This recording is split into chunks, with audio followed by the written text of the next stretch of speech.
안녕하세요. 호호 안쌤입니다. 오늘은 영역별 목표와 내용 중에 마지막 남아있는 자연 탐구를 한번 해보도록 하겠습니다. 자연 탐구. 방법은 똑같지요. 지난번과 똑같이 잘 보이시나요? 제가 촬영을 잘 못해가지고요. 잘 보이세요? 네, 이렇게 놓고 해보도록 하겠습니다. 위에 땡땡땡 찍고 이렇게 표를 우리는 그릴 수 있었어요. 여기서 자연 탐구에서 중요한 거는요. 사실 자연이라는 단어보다 탐구라는 단어가 더 중요합니다. 그래서 여기에 보면 처음에 여러분들 사탐, 과탐 생각나시죠? 여긴 과탐이에요. 탐구, 과정, 즐기기. 그리고 나면 제가 자연보다 탐구가 더 중요하다 그랬잖아요. 세 개로 나누어지는데 그래서 탐구는 2번이 들어가고 자연은 1번만 들어갈 거예요. 그러면 탐구 어떻게 탐구하냐면요. 일상, 생활 이렇게 하면 일상이랑 생활이란 단어가 헷갈리지 않습니다. 생활 속에서 탐구 한 번 더 들어갈 거예요. 탐구하기. 여기가 좀 양이 많아서 이렇게 자를 수 있겠습니다. 그러고 나면 자연 안 했잖아요. 그럼 자연인데 자, 더 살자. 우리 자, 행복하게 더 살자. 이러면 돼요. 자연과 자, 더 사실은 자, 더 살기. 그쵸? 더 살기, 더 살아야죠. 오래 살아야죠. 건강하게. 그쵸? 자연과 더불어 살기 이러면 이렇게 끝나게 됩니다. 여기까지 안 어려우시죠? 저는 첫 번째 탐구 과정 즐기기를 한번 해볼 건데요. 탐구 과정에서는요, 요게 하이라이트예요. 탐구 과정이라는 거. 그래서 보면 탐구 과정 먼저 써볼게요. 탐구 과정에서 신기한 게 시옷 계속 반복됩니다. 서로 다른 시옷 생각에 서로 다른 생각을 들여다본다는 거 너무 어렵죠. 어려우니까 관심을 가진다예요. 관심을 가진다. 그 다음에 탐구 과정을 쪼개서 말이 들어갑니다. 여기가 쪼개져요. 그래서 궁금한 것을 쪼개지죠. 탐구하는 과정에 즐기기 들어가야 되죠. 즐겁게 참여한다. 즐겁게 참여한다. 그 다음 마지막인데 위에 거는 저도 외우기가 되게 헷갈려가지고 어떻게 외웠냐면 주세자, 대지호 이렇게 외웠어요. 그러면 주변 세계와 자연에 대해 지속적으로 호기심을 가진다. 심을 가진다. 라고 하면 됩니다. 주세자 이러니까 무슨 옛날에 조선시대에 무슨 세자 같잖아요. 그래서 주세자는 대지호, 큰 어떤 이렇게 큰 호수 같은 마음을 가졌다. 이래서 그냥 전 주세자, 대지호 이렇게 외웠습니다. 이렇게 외우고 나면 이제 요거 생활 속에서 탐구하기는 조금 이따 할게 제일 어려울 수도 있어서 그다음 자연과 더불어 살기를 한번 해보도록 하겠습니다. 잘 보이시나요? 잘 안 보이시죠? 이렇게 하면 좀 더 잘 보이실 것 같아요. 그럼 한번 해보도록 하겠습니다. 자연과 여기서는요 자연에다가 동그라미를 치면 되는데요. 먼저 자연에 대해서 한번 나올 거예요. 근데 어떤 자연이냐면요. 여기는 생명과 그냥 자연이 아닙니다. 자연 환경을 소중히 여긴다. 그리고 사실 이거는요. 생명은요. 주변의 날씨와 영향을 받죠. 날씨와 그쵸?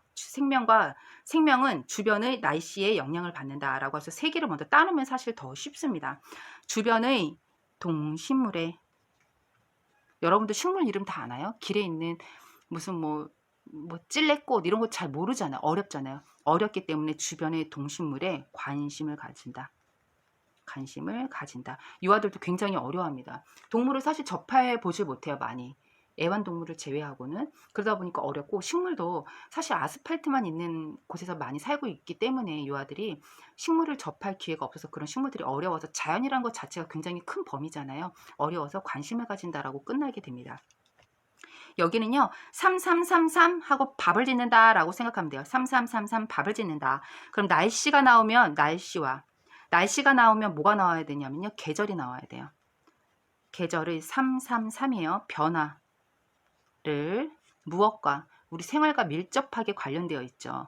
생활과 밥 짓는다, 관련 짓는다 라고 하면 자연과 더불어 살기 또 세 가지를 다 쓸 수 있습니다. 저는 중간에 생활 속에서 탐구하기를요 어떻게 해왔냐면 여기 일상 하나 써 있잖아요. 일상에서 여기를 이라고 쓰고 일상에서를 2번 씁니다. 일상에서 2번 쓰고 주변, 도구, 그 다음에 여기도 물체의도 2번입니다. 물체의, 마지막 건 물체를 이렇게 하면 되는데요. 먼저 이 조금 저는 그냥 재미있게 외웠어요. 뭐 제 나름대로 외운 거니까 뭐 정답은 없는 거잖아요. 어떻게 외웠냐면 처음에 일상생활에서는요. 우리 살다 보면 땀도 나고 분비물 많이 나오잖아요. 일상생활 할 때. 그래서 분비물 이렇게 분비 이렇게 외웁니다. 그럼 여기는 분류한다. 그죠? 그다음에 비교한다예요. 여기 이 숫자 2라고 써놓은 것은요. 일상생활에서 길이 나오면 짝꿍 누구예요? 무게죠. 무게 등의 속성을 비교한다 이건데 두 번째 게를 저처럼 만든 선생님이 있을까요? 저는 모르겠어요. 저는 되게 재밌게 외웠는데 이거를 분이잖아요. 따분, 자기야 따분, 자기 따분 이렇게 외우면 되거든요. 자기 따분. 일상에서 물론 모은이라는 단어가 들어갑니다. 일상에서 모은 자료를 기준에 따라 분류한다. 자기 따분. 쉽죠? 그럼 여기까지도 됐습니다. 그 다음에 주변에서 나오면은 사실 여기가 저는 4, 4, 3, 3으로 외웠는데요. 규칙성이에요. 근데 뒤에 가서 헷갈리는 거를 제가 설명해 보겠습니다. 주변에서 반복되는 규칙성이라고 했잖아요. 여기를 규칙성을 어떻게 해요? 찾는다. 이렇게 쓸 수도 있고 자꾸 규칙성을 쓰더라고요. 그래서 33이라고 4433이라고 해놓은 거는 규칙을 찾는다예요. 여러분들도 규칙성을 찾는다라고 하실 수 있으니까 33으로 외워두시면 될 것 같아요. 그 다음에 도구는요. 아이들에게 굉장히 어렵습니다. 어려운 개념이에요. 도구와 기계를 구분하지도 못합니다. 왜냐하면 이거는 우리 지금 임용에 대해서도 많이 배우지만 상위 개념, 하위 개념이라는 개념 자체를요 외운다는 건 너무 힘들어요. 우리 언어에서도 하잖아요. 상호 배타적 제약이라는 게 있잖아요. 하나의 사물에 하나의 이름밖에 붙일 수 없다라고 생각을 하기 때문에 그러니까 사물과 이름이 1대1로 만난다라고 생각하기 때문에 강아지가 다시 동물이 되는 또 다른 이름을 가지고 있다는 것 자체를 사실은 이해하기 너무 어려운 거예요. 그래서 여기도 어려우니까 뭐가 되겠어요? 끝에가. 그렇죠. 관심을 갖는다가 되는 거예요. 관심을 가진다죠. 관심을 가진다가 되는 겁니다. 근데 도구하고 짝꿍은요. 도구와 여기 한번 설명해 드려 볼게요. 여기는요. 기대예요. 기대. 도구와 기계에 대해 관심을 가진다. 도구는요. 기대한대요. 도구는 기대한다. 이렇게 하면 되고요. 제일 밑에 거를 한번 해보도록 할게요. 제일 밑에 물체를 여기 를만 다르죠. 세수한대요. 얘는. 도구는 기대를 하고 물체를은 세수한대요. 물체를 세어 수량을 알아본다. 네. 거의 다 했네요. 그쵸? 그러고 나면 물체의 2개가 나왔습니다. 우리 이 생활 속 탐구하기는요, 수학이랑 과학이랑 들어있는 개념들이잖아요. 이 자연 탐구라는 것 자체가. 그러다 보니까 이제 뭔가를 재고, 특성을 나타내고 이런 것들이 나오게 됩니다. 먼저 물체의 하면은 저는 위치와 방향을 먼저 했어요. 위치와 방향. 근데 그 다음에는 어떤 조사가 없어요. 이렇게 되고 저희 동네 어떤 아이 이름인데요. 그 아이 이름이 모한별이에요. 모한별. 여기 보면 모양이 나오거든요. 그리고 여기다가 별을 해놓으면 좀 쉽게 할 수 있습니다. 모양을 알고 모한별. 이름 너무 예쁘죠? 모한별. 남자 이름입니다. 모한별. 그래서 별인데 구별한다죠. 구별한다. 물체의 위치와 방향, 모양을 알고 구별한다. 이렇게 하면 되고요. 그 다음 여기는 우리 평가 부분에서 외웠던 거. 유아가 특별한 특성과 변화, 특성 및 변화 정도에 따라 생각나실 거예요. 특변이 또 나온다고 했었잖아요. 바로 여기에서 나옵니다. 특변이 특별한 변을 넣으면 뭐 좋은 거죠. 황금변을 넣으면 아이들이 건강하니까 너무 좋은 거죠. 여기서 나오는데 여기가 뭐냐면 특성, 조사는요. 여기 와가 과로 되고요. 여기 을이 여기에 와서 르이 됩니다. 특성과 변화를 어떻게 요거 탐구하기 한 번도 안 썼잖아요. 여기는 탐구하기는 아니고요. 탐색한다요. 탐구하기에서 힌트를 얻으면 돼요. 탐색한다. 근데 어떻게 탐색을 하냐 하면 여러 가지 방법으로 탐색한다라고 하면 되겠습니다. 첫 번째는 일상에서 두 번 쓰면 되고요. 그 다음에 에서에선 똑같아요. 주변에서 도구와 물체를 물체를 세수하죠. 도구는 기대하죠. 일상에서 분류, 여기 분비물이 나온다고 했어요. 우리는 땀 나잖아요. 그래서 분비물이 나올 때 분류할 때 자기 따분해서 외우면 되고요. 그쵸? 여기는 숫자 2를 써놨기 때문에 길이, 짝꿍, 무게 등의 속성을 비교한다라고 하면 되고요. 여기는 위치와 방향, 모한별, 아이 이름 모한별이 있고요. 그 다음에 특변이 여기 나오는 겁니다. 특변을 알고 여러 가지 방법으로 탐색한다. 여기 의로예요. 방법으로 탐색한다 라고 하면 여기 전체적으로 범주와 내용을 다 쓰실 수 있으실 겁니다. 자연탐구는요. 지난번에도 계속 했지만 사자 태도예요. 사회관계와 자연탐구는 태도라는 이야기가 제일 중요한 하이라이트 목표에 들어갈 거거든요. 그래서 사자 태도라는 것도 꼭 위에 써두시면 되고요. 이제 표시를 한번 해보도록 하겠습니다. 생명과 자연까지만 들어갑니다. 그래서 여기 그대로 쓰면 생명과 자연을 존중한다. 됐죠? 그 다음 두 번째 것을 써볼 건데요. 두 번째 것은 자연탐구는 수학과 과학이 다 다루어지는 거라고 했어요. 그쵸? 그런데 어디에서냐면 생활 속 무엇을, 문제를, 여기는 제가 일부러 안 썼어요. 문제를 수학적, 과학적으로 어떻게 한다고요? 요거 같이 가야죠. 이어서 쓰면 됩니다. 탐구한다. 그런데요, 여기 조사가 뭐가 들어가냐 하면요. 생활 속 문제를 수학적, 과학적으로 탐구하려면 의문이 생겨야 됩니다. 됐죠? 에서가 아니라요. 생활 속의 문제를 수학적, 과학적으로 탐구한다입니다. 자연 탐구를 제일 어려워하시더라고요. 그 이유가요. 다른 앞에서 했던 그 다신이사 예는요. 여기에서 바로 이 목표가 나왔어요. 여기 내용에서 목표가 나왔는데 이 탐구과정 즐기기 같은 경우는 막 섞여서 나와요. 용어가. 잘 보세요. 그래서 아마 제일 어려워하시는 것 같거든요. 제가 느끼기에는. 일상에서가 반복됐죠. 이 중에 하나를 따겠습니다. 일상에서.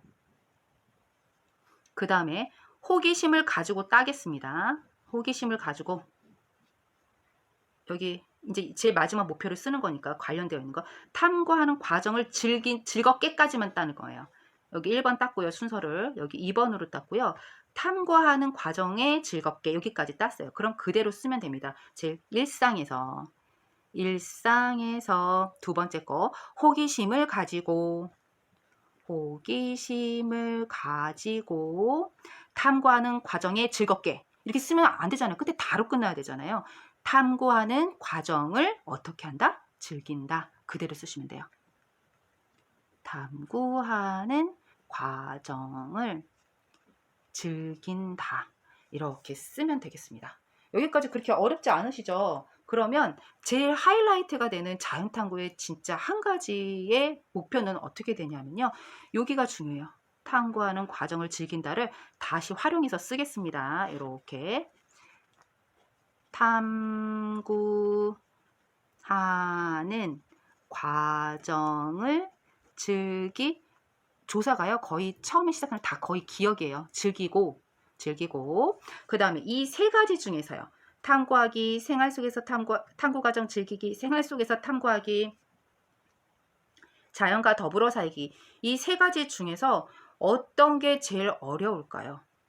어떤 게 제일 어려울까요? 수학적, 과학적으로 계산하는 게 제일 어렵죠. 길이를 재고, 무게를 재고. 지금 너무 선생님들도 어렵잖아요. 도구와 기계를 알고 너무 어렵죠. 모양과 위치, 방향을 알고 공간 개념 너무 어렵습니다. 이거는 빼고 요거랑 들어가는 거예요. 근데 너무 고맙게도 요게 그대로 올라가죠.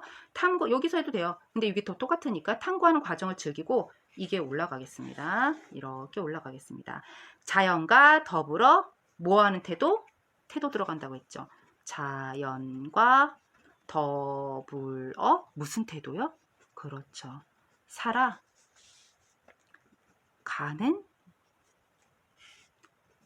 태도를 가진다 라고 하면 이렇게 모두 다 끝납니다. 어떠세요? 안 어려우시죠? 어려울 수도 있지만 반복하면 하실 수 있습니다. 반복하면 하실 수 있습니다. 제가 녹음한 거를 우연히 오늘 이제 공부하다가 집에 오면서 들었거든요. 들었더니 비가 많이 온 날은 막 빗소리도 막 나고, 제가 이 전문가는 아니니까요. 하다 보니까 막 잡음도 막 들리고 하는데, 그래도 여러분들이 올려달라고 해서 저도 같이 공유하고 싶은 마음에 올려드리니까 혹시 제가 부족한 게 있더라도 이해해 주시고, 그리고 제가 정말 그냥 공유하고 싶은 저의 그냥 그 마음 자체로 여러분들에게 도움이 됐으면 좋겠습니다. 저도 사실 지금 공부하면서 많이 떨리고 걱정도 많이 됩니다. 여러분들도 저와 같은 마음일 거라고 생각이 듭니다. 그리고 사실은 진짜 내년을 다시 또 이 생활을 한다고 생각하니까 정말 너무너무 마음이 힘듭니다.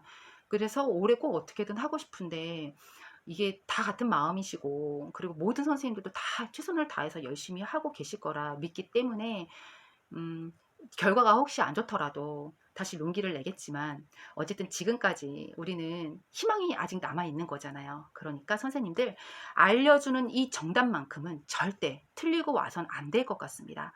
여러분들 힘내시고요. 저도 시간이 되면 또 여러분들과 공유할 수 있는 정보들은 공유하도록 하겠습니다.